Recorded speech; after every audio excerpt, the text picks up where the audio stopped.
تطور غير متوقع في حالة الفنانة أنغام الصحية. كشف الدكتور خالد منتصر عن تفاصيل الحالة الصحية للفنانة أنغام بعد تعرضها لوعكة خلال الفترة الماضية. وكتب على موقع فيسبوك: أنغام دخلت المستشفى في البداية بالتهاب حاد في البنكرياس وإنزيمات عالية وألم شديد.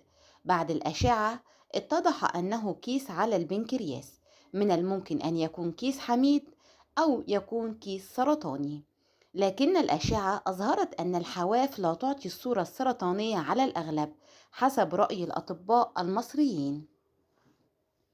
عندما عرفت أنغام أنه كيس، رفضت أن تكمل رحلة العلاج في مصر، وراسلت ألمانيا وسافرت لمركز متخصص ليس هو المركز الذي عالج مبارك كما ذكر البعض.